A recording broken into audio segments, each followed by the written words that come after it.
I'm 42 years old, retired firefighter paramedic, and I live with severe PTSD.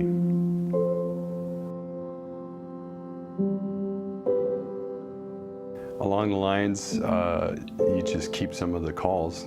They scar up on you, and some of them you notice while the scars are being created, and some of the other ones you don't, and you just try to write it off that it's part of the job. The nightmares started coming more often. I would work 24-hour shifts, and on a busy shift sleep 4, and still not be able to go home and sleep. My body wouldn't relax. I started drinking more. I started thinking of suicide because I couldn't get this under control. I couldn't fix myself. I couldn't man up and deal with it. So I thought I was broken, and I thought that I was ashamed that I couldn't handle this and I couldn't fix it and I couldn't be like how I thought everybody else was. I didn't know the truth that a lot of firefighters and first responders suffer from this and deal with the same thing.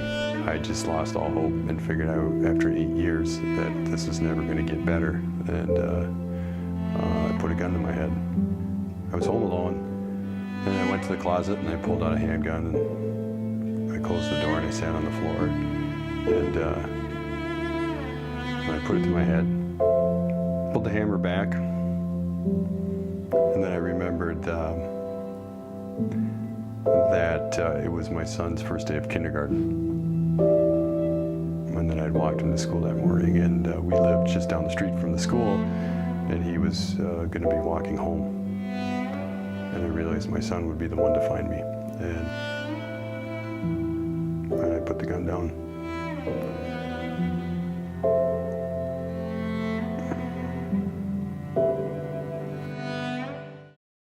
Thank you to Brian Cristofano for sharing his story with us.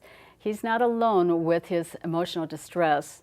Research shows that firefighters and paramedics experience much higher rates of emotional distress than in the general population, including suffering from depression and post-traumatic stress disorder. A new Minnesota initiative is aimed at helping our firefighters.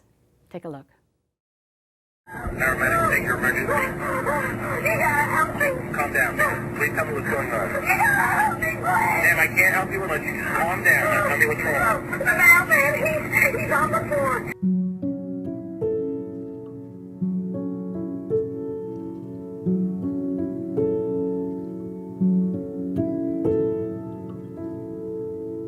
Firefighters are tasked with helping people that might be dealing with an emergency on the worst day of their lives. And it's something that firefighters are trained to be able to do. But over a career, dealing with people's emergencies day in and day out can take a toll on a firefighter. We need these guys to protect us, to help us. I don't know what we would do without them.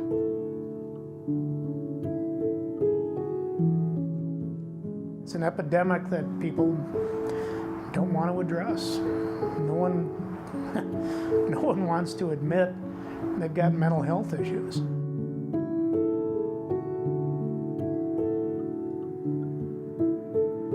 I've not wanted to admit it because in our culture it's weak. We have no shortage of people that say, that doesn't affect me, it doesn't bother me. And I was one of those guys for a long time.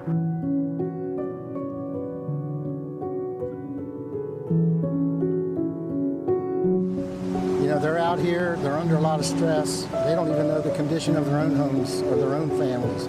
So it's a difficult situation for all of us. Putting not only their lives on the line, but also their emotions.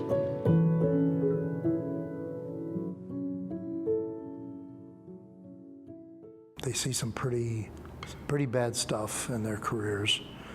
A lot of it has to do with children, young adults, and it's often children of the age of their own children, which can be particularly damaging to first responders, and firefighters are no exception.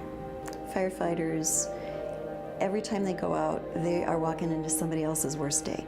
Where we'd be asked to provide life-saving interventions or ultimately pronounce the victim deceased. So from jumpers to gunshot, suicide. That, and they are exposed sometimes to pretty grisly and horrific things as well occasionally. And that can sear itself into your memory and leave images and thoughts behind. Kids, and it was the same spot we had done a rescue on the year before, the exact same spot in the Bluffs. The knowing you're going to go into work and put on all your USAR gear and start digging for a dead body just is a really terrible evening. You see this stuff and you deal with this stuff on a daily basis. The disability gets louder and louder, and you can't ignore it, and it starts getting louder by causing problems in your personal life. You notice you're not sleeping. You notice you might be drinking a lot more. Find yourself in a depression.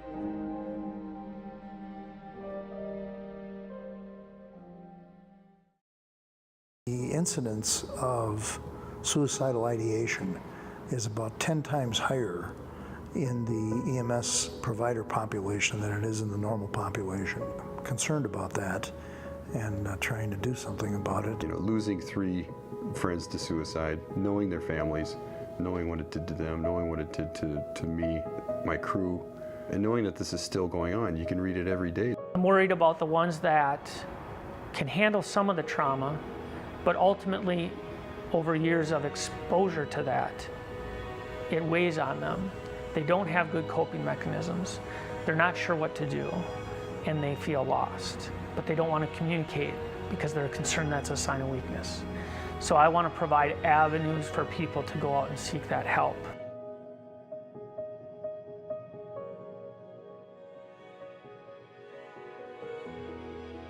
The reality is that you don't always know what members are dealing with or struggling with. And so I think that alone makes me feel we have to be more proactive in getting out the information and making it acceptable to communicate and talk about our problems before they escalate to that extent. The legislature has taken some really positive steps in the presumptive PTSD law. It's pretty much now accepted that the things we do and see are just accepted as contributors. Our job is accepted as a contributor to that. In fact, it was gone 2 minutes ago.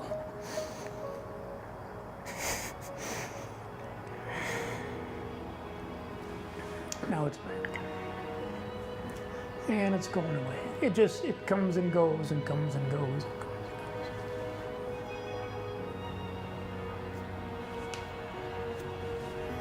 Don't give up on them. They're going through hell, literally. And you have to help them find a way through the darkness. We need to take care of them too. They need to be taken care of.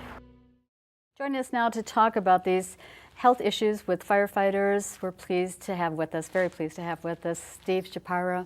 He is a retired St. Paul captain, fire captain, so thank you for being with us. Thanks for having me, I appreciate it. So we touched a little bit in the video talking about some of the issues.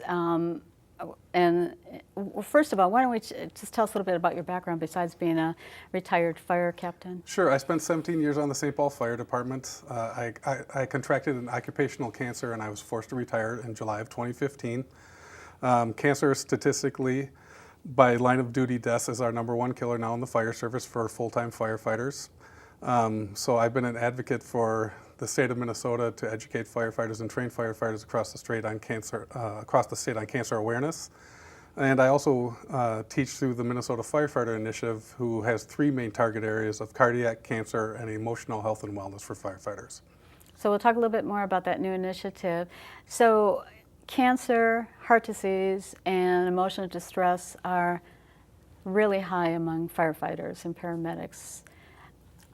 Hazardous of the job, but correct. And we need to be taking care of our firefighters. Absolutely, and unfortunately we have the culture in the fire service where we kind of think of ourselves last, and that's part of what this initiative is trying to do, is to bring awareness to fire departments, big and small, across the entire state, that firefighters have an outlet to now take care of themselves through this awareness training and all of the on all the available resources through the Minnesota Firefighter Initiative to help keep us safe and healthy.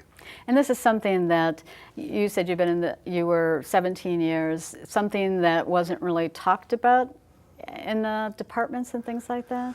Yeah, especially the emotional trauma or the PTSD. Firefighters' mental health and wellness has never been really talked about. I think it's always been kind of taboo for firefighters to talk about whether they may be having some issues or not.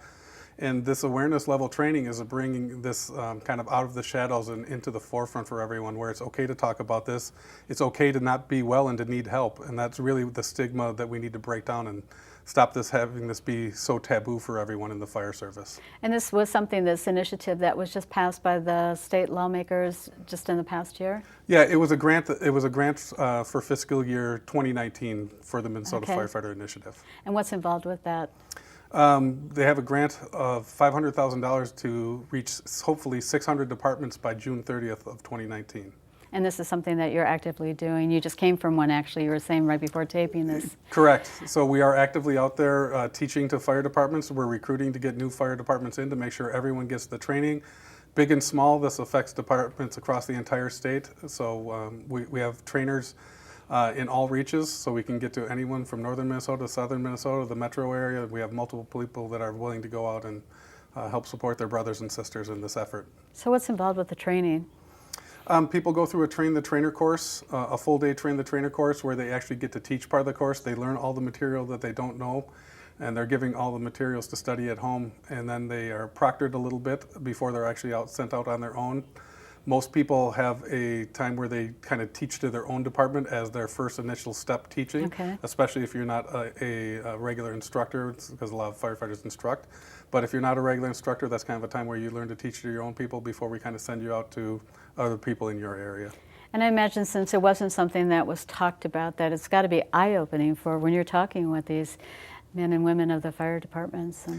Yeah, it's eye-opening for a lot of departments because health and wellness is so low on our budgetary priorities, unfortunately, in Minnesota. We're 45th in the nation in spending on fire service, and that just seems like a tragedy that we're that low. It takes an enormous amount of money just to get us up from 45 to 44th. It takes $100 million to get us from 45th to 40th. So that's a large amount. That's a large investment just to move us 5 spots on a national ranking. And we think in Minnesota being more progressive and ahead of the right. You know, this one I don't know if we're out front of the curve on. We're 21st in population and 45th in fire spending. You know, and in the video too, we talked about that more firefighters die from suicide than in the line of duty. That's surprising and shocking, I think, to most people to hear that statistic. It's absolutely tragic, and it's the unspoken thing of the fire service. It's not classified technically as a line of duty death. If it were, you're exactly correct. It's the #1 killer of firefighters right now, and that's really a very, very strong push of the Minnesota Firefighter Initiative, is to stop that number if we can, and certainly if we can't stop it, to lower it through education. Absolutely. And in the video, we heard from a former firefighter, Pete and Brian, and how the scars, emotional scars that they've accumulated that have been affecting them, affecting their health. Yeah, and this is all interlinked. The stress of the job can cause PTSD. The stress of PTSD can cause cancer, can cause cardiac issues. So all of these things are interlinked like that. So treating one is just the start of probably treating, maybe multiple symptoms in firefighters.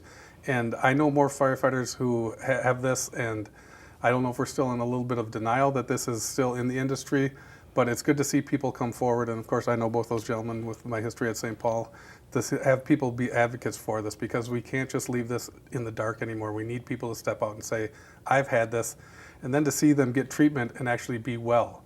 And that's the thing about PTSD, is if you get treatment, this is only a temporary injury. Through talk therapy and other type of injury, or other type of treatments available, you can cure this, because it's actually not a disease or a disorder. It's just an illness that can be treated. Wow, that's a great way of looking at it. What does it mean for you to be out there educating and helping other departments now, having gone through your cancer experience as well? It's a deeply personal thing for me. I do it for a number of different reasons. We're late to the game as far as the cancer piece goes. They've been tracking cancers around the country for years, and it's kind of like food or fashion trends. I always say things get to the Midwest kind of last. And the parent organization that I'm state director for, the Firefighter Cancer Support Network, has been around since 2005. It's really only been active here in Minnesota since like 2013, 2014. It's personal to me in the sense that I've lost colleagues to cancer, and having survived cancer, there's really no other way to say that other than I feel I owe it back to my fire service to give back as a survivor. If survivors don't get back and tell their stories, how do we prevent the next people, the next generation from getting sick? So it's really a personal thing for me. So there's a hotline number that they can call and stuff if there's someone they want to talk to or get more information about the initiative? Yeah, the Men Fire Initiative has their hotline number, and that is it's not answered 24 hours a day, but people can leave a message, and then they are connected with someone. We have people in the field, in the public safety field, that will get you to the right person. I'm the cancer person, so I will receive the phone calls if someone calls about getting a new cancer diagnosis, which sadly in the last 3 weeks just prior to Christmas, we had 9 new diagnoses that I was made aware of, in the state of Minnesota. So I received those calls. And the average amount of time to get a call back from that number when you leave a message is about an hour. I think the longest since the line has been open for about a year and a half, 2 years, has been 5 hours. So if firefighters are in need, you'll get help almost immediately. It's got to be calming to hear from someone like you who's been through it, especially if they're newly diagnosed and stuff, like that you can survive this. And yeah, and if nothing else, I'm just an ear of experience with someone in the public safety field where you can bounce your feelings, your ideas, your thoughts. I mean, it's an all-encompassing diagnosis. When I got my diagnosis, I knew immediately everything in my life was going to change. I knew my relationship with my wife, my kids. I knew my job was probably going to be at risk. You know, my health, facing your own mortality.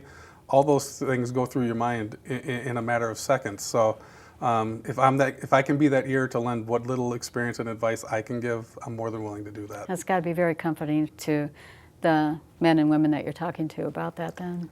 I mean, I hope so. That's what we're trying to do. You know, that's what we're trying to, you know, I can't change the diagnosis. I can't, you know, do anything medically speaking for them, but you can certainly, you know, bounce your frustrations off me if that helps. What can the general viewers that are watching, what can they do to help firefighters and paramedics? You know, I think the biggest thing, the Minnesota Fire Initiative is really the leading source for helping everyone in all 3 of these areas: cardiac, emotional health and wellness, and cancer.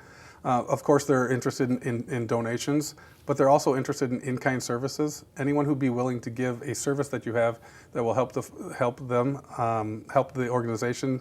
It is a 501c3 charitable organization, so people can donate directly to them like that. It's tax deductible. Services can be written off. Of course, I'm not a lawyer or a legal expert or anything like that, but they take all of that in kind. So that's one way the public can give back. Well, as we heard in the closing comments in the video from Pete's wife, that we need to be taking care of you guys. We need to be taking care of the firefighters that care for us. Yeah, and like I said previously, firefighters go in and respond to emergencies. We always put ourselves last. That's always kind of been the motto of the fire service is, we'll deal with it ourselves, we'll take care of ourselves, we're here to help the public. That's why people get into public safety and public service. Mm-hmm. You know, maybe that culture needs to shift a little bit because we do need to take care of our own because we're losing our brothers and sisters to multiple different things here. Final comments for our viewers on helping the firefighters or about this initiative? What do you want to leave them with? You know, we're an underfunded service. We need support. You know, even if it's just bringing something down to your local fire station, firefighters appreciate when they're acknowledged, when they do a good job, because most of the time in the fire service, we get things right, you know, at a really high percentage of the time. Unfortunately, the things that we remember are the bad calls where things don't go right. And it may not even be our fault. You know, we may not be able to respond to that car accident in time. We may not get that house fire call until it's too late. And those are the ones that stick with us. So when we do things right and we help people, it's always wonderful to hear that we've done a great job. Well, thank you for your service that you have given to the city and the community as well. So thank you, Steve. And thanks for your time. I know that you're very busy, so thank you for coming on and talking about this very sensitive and very important health issue. So thank you. No, I appreciate you taking it up. We need more people to know what's going on, and I really appreciate your time. Thank you. Before we go, we leave you with an original song called Before You Go, performed by former firefighter Brian Cristofano. We'll see you next time on Inside Healthcare. I'll come find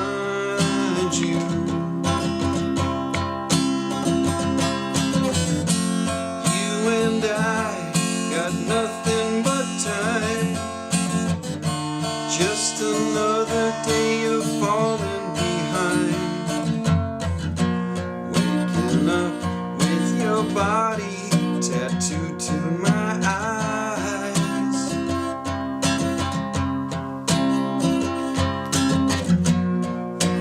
We don't need somebody. We don't need to be right. We could just use some peace tonight.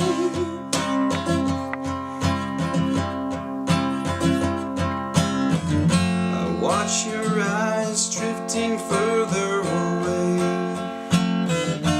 Just another